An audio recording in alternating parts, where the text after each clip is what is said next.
Assalamualaikum warahmatullahi wabarakatuh. Perkenalkan, nama saya Arya Aditama dari 1 MRK 4 dengan NIM 2241320014 dan presensi 04. Jadi di sini saya akan membahas tentang sistem pengawasan dan evaluasi dalam SMKK. Untuk yang akan kita bahas yaitu yang pertama ada latar belakang, yang kedua rumusan masalah, dan yang ketiga batasan masalah, yang keempat bahasan masalah, dan yang terakhir tentunya ada kesimpulan. Yang pertama yaitu latar belakang. Latar belakang sendiri yaitu pengawasan SMKK yang kurang diperhatikan sehingga banyak terjadi kelalaian. Dengan begitu dibutuhkan sistem pengawasan dan evaluasi dalam SMKK agar dapat berjalan dengan baik dan benar. Untuk rumusan masalahnya sendiri, di sini ada 4. Yang pertama yaitu kurangnya pengawasan dan evaluasi dalam SMKK. Yang kedua ada evaluasi yang tidak optimal dalam SMKK. Yang ketiga, apa tujuan adanya pengawasan dan evaluasi itu? Dan yang terakhir atau yang keempat, kewajiban manajemen dan hak tenaga kerja yang tidak terpenuhi. Untuk batasan masalahnya, untuk menjawab dari rumusan masalah tadi, yang pertama ada pasal 10 UU nomor 14 tahun 1969. Kemudian juga ada pasal 5 ayat A UU nomor 1 tahun 1970. Dan yang ketiga ada Peraturan Menteri Pekerjaan Umum nomor 10 tahun 2021. Kemudian batasan masalah untuk menjawab yang kedua yaitu tahapan melakukan evaluasi. Kemudian ada tujuan dilakukan pengawasan dan evaluasi.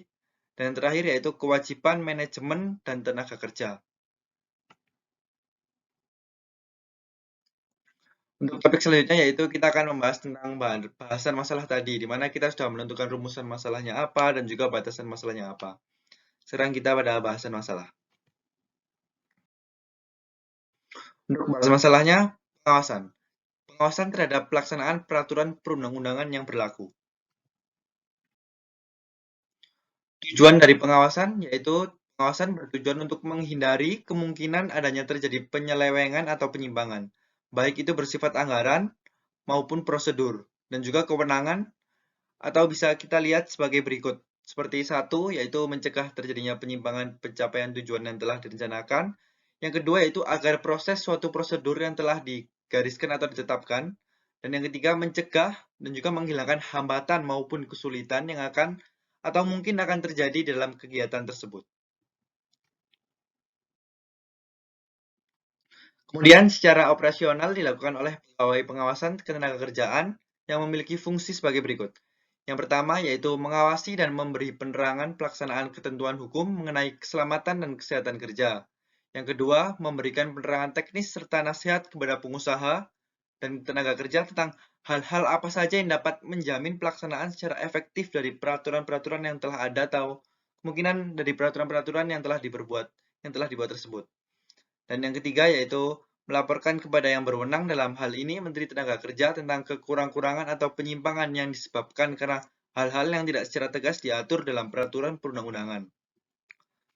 Kemudian yang selanjutnya, fungsi pengawasan yang harus dijalankan oleh direktur, para pegawai pengawasan, dan ahli keselamatan, yaitu harus dijalankan dengan sebaik-baiknya. Dengan harapan di saat kita melaksanakan SMKK, kita dapat terus berkembang dari hari demi hari, bulan demi bulan, hingga tahun demi tahun agar pelaksanaannya semakin baik. Oleh karena itu kita membutuhkan evaluasi dan juga pengawasan. Kemudian ada pasal-pasal yang terkait dengan SMKK yang telah kita bahas, yaitu sistem pengawasan dan juga evaluasi kerja. Yang pertama ada pasal 10 UU nomor 14 tahun 1969 yang membahas tentang ketentuan-ketentuan pokok mengenai tenaga kerja. Yang kemudian juga ada juga pasal 5 UU tahun 1970 ayat 1, Direktur melakukan pelaksanaan umum terhadap undang-undang ini. Sedangkan para pegawai pengawas dan ahli keselamatan kerja ditugaskan dalam pengawasan langsung terhadap undang-undang ini dan membantu pelaksanaannya.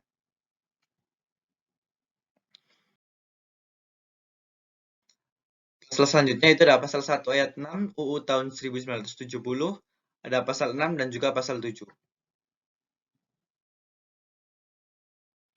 Karena fungsi pengawasan tidak memungkinkan untuk dipenuhi oleh pegawai teknis dari Departemen Tenaga Kerja sendiri, maka Menteri Tenaga Kerja dapat mengangkat tenaga-tenaga ahli dari luar departemen maupun swasta sebagai ahli K3, seperti dimaksud dalam pasal 1 ayat 6 UU nomor 1970 tadi.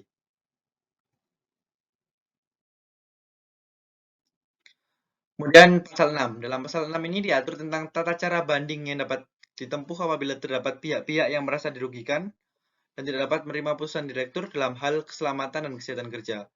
Panitia banding ini sendiri adalah panitia teknis yang anggotanya terdiri dari ahli-ahli dalam bidang yang diperuntukkan. Tata cara susunan dan anggota, tugas dan lain ditentukan oleh Menteri Tenaga Kerja. Selanjutnya pasal 7. Untuk pengawasan yang dilakukan oleh petugas Departemen Tenaga Kerja, dalam hal ini pengawasan ketenagakerjaan, maka pengusaha harus membayar retribusi seperti yang diatur dalam pasal 7.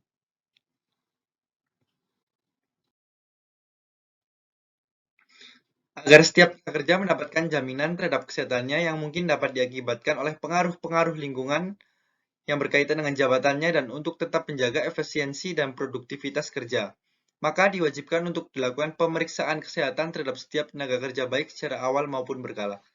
Yaitu hal ini tuh bertujuan untuk agar setiap tenaga kerja yang kita punya tetap dapat bekerja dengan baik. Dengan begitu kan otomatis produktivitas dari perusahaan kita juga dapat meningkat.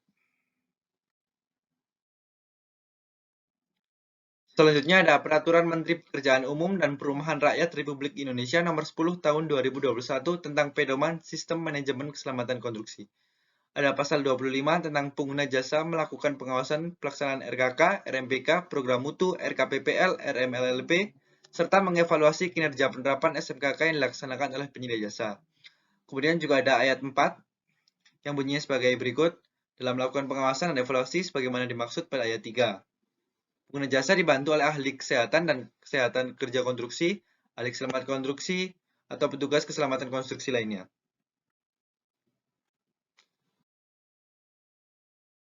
Selanjutnya ini juga ada pasal 29 dari ayat 1, ayat 2, dan juga ayat 3.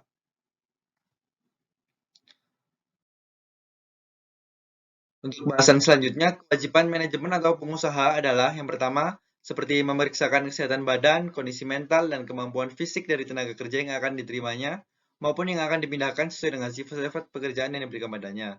Yang kedua, yaitu memeriksakan semua tenaga kerja yang berada di bawah pimpinannya secara berkala pada dokter yang ditunjuk oleh pengusaha dan disetujui oleh direktur. Yang ketiga, menunjukkan dan menjelaskan kepada setiap tenaga kerja baru tentang kondisi-kondisi dan bahaya-bahaya serta dapat dalam tempat kerjanya. Untuk kewajiban yang keempat, yaitu hanya dapat mempekerjakan tenaga kerja yang bersangkutan setelah ia yakin bahwa tenaga kerja tersebut telah memahami syarat-syarat tersebut di atas. Yang kelima, yaitu menyelenggarakan pembinaan bagi semua tenaga kerja yang berada di bawah pimpinannya, dalam pencegahan kecelakaan dan kebakaran, serta peningkatan keselamatan dan kesehatan kerja, dan juga dalam pemberian pertolongan pertama pada kecelakaan. Yang keenam, yaitu memenuhi dan mentaati semua syarat dan ketentuan yang berlaku, baik usaha tempat kerja yang dijalankannya. Ini juga ada kewajiban manajemen pengusaha yang ke-7 dan ke-8. Kemudian ini yang ke-9 dan ke-10. Selanjutnya itu kewajiban dan hak tenaga kerja adalah tenaga kerja itu wajib memberikan keterangan apabila diminta oleh pengawas atau ahli K3. Yang kedua, tenaga kerja juga wajib menggunakan alat pelindung diri. Yang ketiga, menaati syarat-syarat K3 yang diwajibkan. Yang keempat, yaitu meminta pengurus untuk melaksanakan syarat-syarat K3 yang diwajibkan itu tadi. Kemudian yang terakhir, menyatakan keberatan terhadap pekerjaan di mana syarat-syarat K3 dan APD tidak menjamin keselamatannya. Ini dimaksudkan agar mengurangi kecelakaan dan juga bahaya. Jadi semisal ada suatu perusahaan yang tidak menjalankan syarat-syaratnya dan juga tidak memberikan jaminan keselamatan, maka tenaga kerja itu berhak untuk menyatakan keberatan terhadap perusahaan tersebut.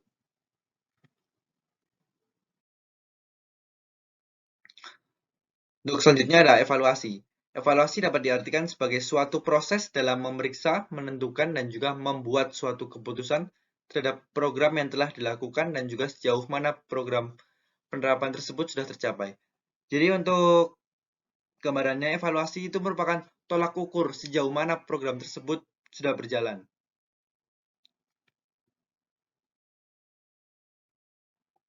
Tahapan evaluasi sendiri terbagi menjadi 4. Yang pertama ada mapping. Mapping itu seperti pemetaan, seperti area mana yang akan digunakan, terus work itu siapa saja yang bekerja, kemudian material dan equipment itu barang-barang dan juga alat-alat yang digunakan, dan juga yang terakhir ada person atau orang yang berkegiatan di daerah konstruksi tersebut. Kemudian ada tahap yang kedua yaitu identifikasi, di mana kita itu mengidentifikasi peraturan dan perundang-undangan yang berlaku pada konstruksi dan juga pada tahun tersebut. Yang ketiga ada listing, proses membuat daftar jenis peraturan. Dan yang terakhir tentunya ada evaluasi, yaitu tahap akhir dari evaluasi ketiga ini tadi. Tujuan evaluasi terbagi menjadi 7. Yang pertama yaitu meningkatkan kemungkinan tercapainya suatu tujuan atau inisiatif. Yang kedua, mengidentifikasi apa dan mengapa rencana bisa berhasil atau tidak berhasil. Yang ketiga, mengidentifikasi area yang perlu ditingkatkan untuk memberikan layanan terbaik. Yang keempat, menilai sudah tepatkah suatu program dan kebijakan. Dan yang kelima, menghasilkan keputusan yang lebih baik. Yang keenam, pengembangan kemampuan sumber daya, baik sumber daya manusia maupun sumber daya alam yang di sekitarnya. Dan yang ketujuh yaitu motivasi untuk mengembangkan inisiatif dan juga meningkatkan dari kualitas pekerjaan itu. Ini merupakan contoh tabel evaluasi, ada tingkat keparahan untuk kegiatan konstruksi, seperti luka ringan, sakit ringan, luka sedang, maupun hingga luka berat. Ini juga terbagi dari orangnya siapa dan juga harta benda yang mengalami kerusakan, kemudian dampak atau sebab terhadap lingkungan yang ada di sekitarnya tersebut.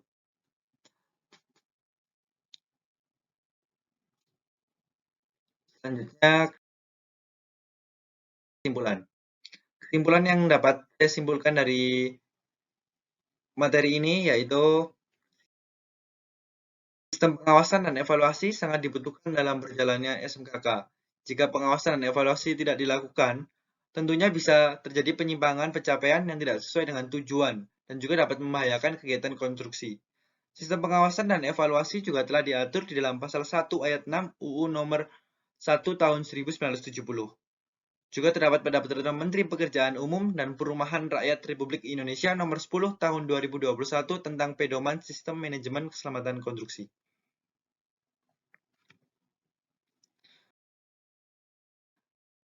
Sekian dari saya, terima kasih. Mohon maaf bila ada kesalahan karena kesempurnaan hanya milik Tuhan dan kesalahan hanya milik setan. Kita hanyalah korban. Assalamualaikum warahmatullahi wabarakatuh.